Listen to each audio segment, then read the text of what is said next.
I recently downloaded Rednote and I want to share with you guys just the beauty I've been seeing. By the way, I don't believe that TikTok will be going for Americans. If it goes, I'd think probably for a few rays, honestly, but I actually just don't think it's going to go at all. But I went onto Rednote. I'm not really wanting to stay on Meta. I've got like an Instagram and Facebook, but I've been hearing a lot of negative things, like the people who are trying to sell TikTok are just making a load of money off Meta, and the plan is potentially to do like a mass delete of Meta apps and watch their stocks. Just watch their stocks and see what happens, basically.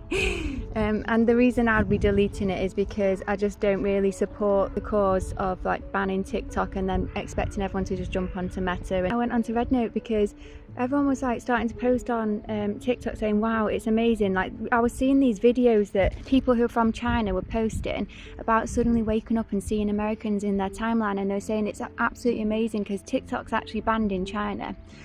And they don't have loads of access to international apps, so their timeline, they're mostly just kind of like interacting with mostly like people within their own country. Some people outside of the country has made accounts on Rednote, but barely anyone, so that they weren't really interchanging culture with others outside of the app as much as it seems that they would hope to have done. And of course there's this massive there's this big propaganda campaign just about like China and Russia and America, and these three nations seem to be at each other's throats, and yet when we actually speak to the people individually, human to human, no one's at each other's throats. But more than that, you get to learn and see like the false history people have been sharing about each other. You get to see the reality of what it's like living there, because I've not travelled to China, I've not travelled to Russia. I've been to America once, but still you can't get an idea of what it's like living in America just from going on holiday once to Florida or whatever it is. So it's like really nice to properly like have this moment where we're actually all trying to appreciate each other's cultures and trying to learn and figure out and connect. And what's so funny is everyone's connecting over their pets because cute animals is a universal thing.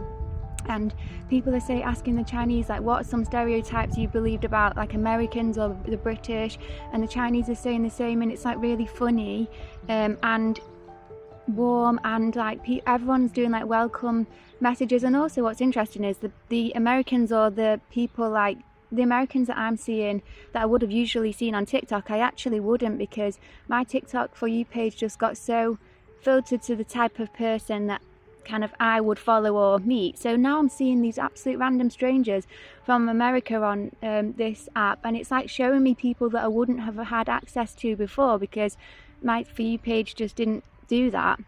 And so it's like eye-opening for me to see all of these beautiful talents even in America, when actually my For You page became more about learning information than watching beauty and art and stuff. So what's funny is people are like posting, oh sorry guys, I hope you don't mind us being here, and they're like, we don't mind, but pay your cat tax. And so they've made up this thing where you're allowed to stay on the app if you pay your cat tax, which means share a cute photo of your cat and then you've paid your cat tax. And they're doing these memes like, your cat tax has been approved and stuff, welcome to the app. It's really funny. And this is my favourite meme so far. It's like Russia, China and America all bonding over cute cats. And it's just like, I know that there's always been like interconnections between all these countries. I know that there's always been Russian people and Chinese people on TikTok and American people on these other apps, and I know that there always have been that. So it's nothing revolutionary to just see people of different nations like realising that they're friends, because that I kind of felt like we're all just friends worldwide anyway.